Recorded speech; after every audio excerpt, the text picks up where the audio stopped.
இப்போ நம்ம கொழுக்கட்டை எப்படி செய்கிறதுன்னு பார்க்கலாம்.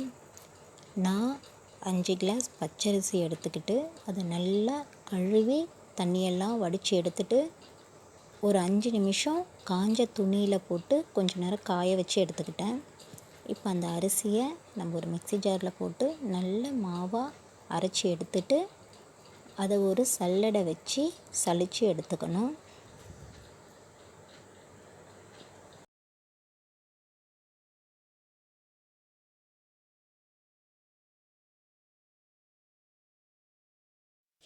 இதே போல் மீதி இருக்க எல்லா அரிசியும் அரைச்சி சலித்து எடுத்தாச்சு. இப்போ மாவு ரெடி ஆகிடுச்சு. இப்போ அந்த மாவை நம்ம ஆவிரி காட்டணும். அதுக்கு ஒரு இட்லி பாத்திரத்தை நம்ம ஃபஸ்ட்டு எடுத்துக்கிட்டு அதில் போதுமான அளவு தண்ணி வச்சுட்டு அதில் ஃபஸ்ட்டு கொத்து மட்டும் நம்ம உள்ளே வச்சுக்கிட்டு அதுக்கு மேலே ஒரு காட்டன் துணி ஒன்று போட்டுக்கிட்டு அது மேலே நம்ம அரைச்சி வச்சு சலித்து வச்ச மாவை எல்லாத்தையும் தூவி மூடி போட்டு ஒரு 10 நிமிஷத்துலேருந்து 15 நிமிஷம் நல்லா வேக வச்சிடலாம்.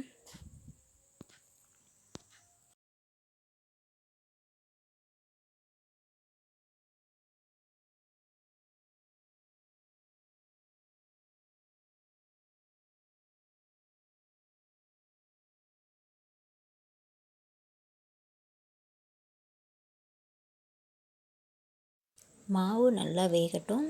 இப்போ நம்ம பூரணம் ரெடி பண்ணி எடுத்துக்கலாம். ஒரு கடாயில் நான் வேர்க்கடலையை போட்டு வறுத்து எடுத்துக்கிறேன். அதை நல்லா ப்ரௌன் கலரில் வறுத்து எடுத்துக்கலாம்.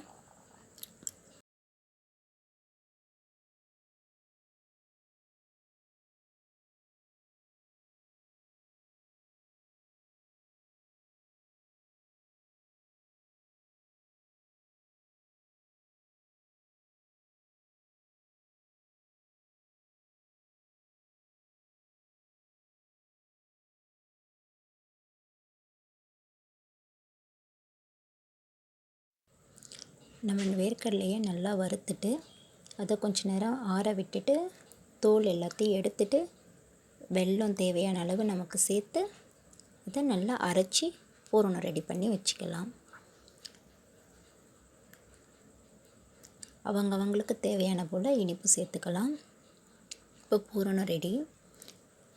மாவு வெந்துடுச்சான்னு பார்க்கலாம். இப்போது மாவு நல்லா வந்துடுச்சு. மாவை நம்ம கண்ணால் பார்க்கும்போது கையால் தொடும்போதே நல்லா சாஃப்டாக பூ மாதிரி இருக்கும். மாவை எடுத்து நம்ம ஒரு பேஷனில் கொட்டிக்கலாம். ஒரு அகலமான பாத்திரம் இருந்தால் போதும். அதை கொட்டிட்டு கொஞ்ச நேரம் ஆற வச்சிடலாம்.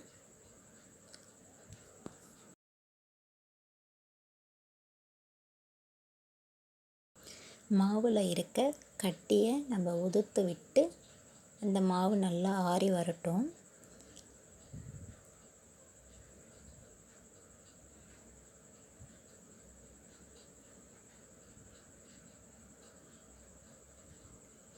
இப்போ மாவு ஆறி வந்த உடனே அதில் தேவையான அளவு உப்பு சேர்த்து கொஞ்சமாக தண்ணி விட்டு பிசையலாம். தண்ணி நார்மல் தண்ணியே விடலாம்.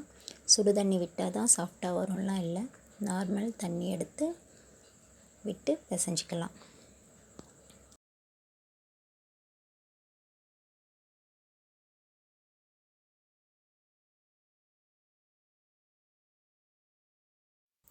நம்ம கொஞ்சம் கொஞ்சமாக தண்ணி விட்டு பிசைஞ்சிக்கணும்.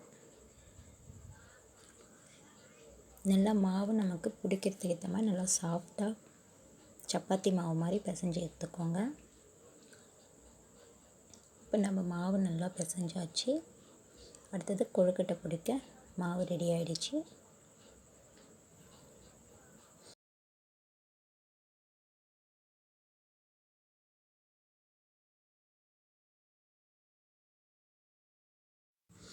இப்போது இந்த மாவுலேருந்து சின்ன உருண்டை நம்ம எடுத்து அதை நல்லா 2 கையால் கொஞ்சமாக உருட்டி உள்ளங்கையில் வச்சு ஒரு சின்ன ப்ரெஷர் கொடுத்து கொழுக்கட்டை பிடிக்க ஸ்டார்ட் பண்ணிடலாம்.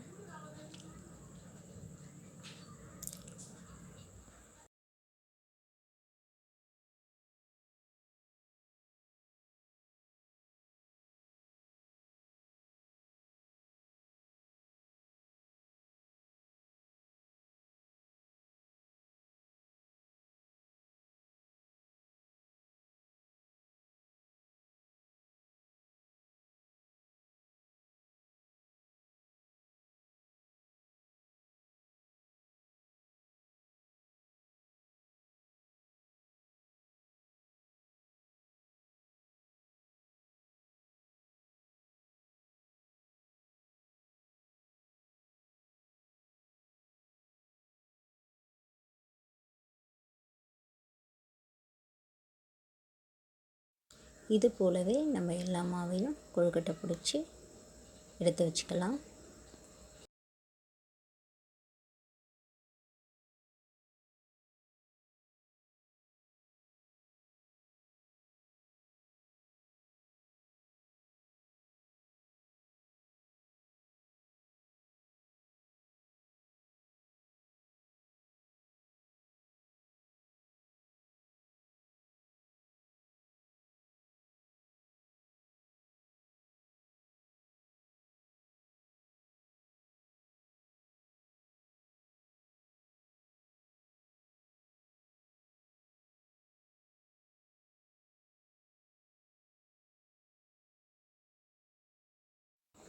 இப்போது நம்ம எல்லா மாவையும் கொழுக்கட்டையாக பிடிச்சி வச்சுக்காச்சு.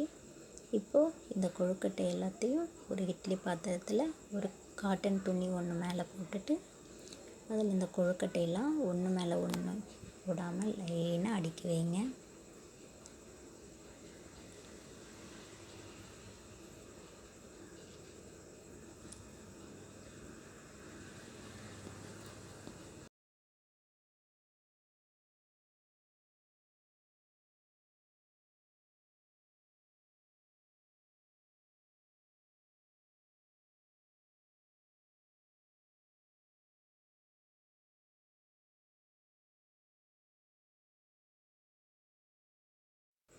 இப்போ நம்ம கொழுக்கட்டையெல்லாம் அடுக்கியாச்சு. இதை 5லேருந்து 10 நிமிஷம் வேக வச்சு எடுத்துட்டால் கொழுக்கட்டை ரெடி ஆகிடும்.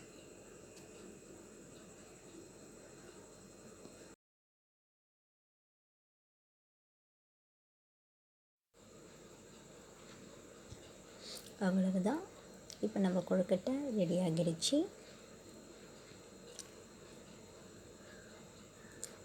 உங்களுக்கு பிடிச்சிருந்தா லைக், ஷேர் அண்ட் சப்ஸ்கிரைப் பண்ணிக்கோங்க. தேங்க்யூ.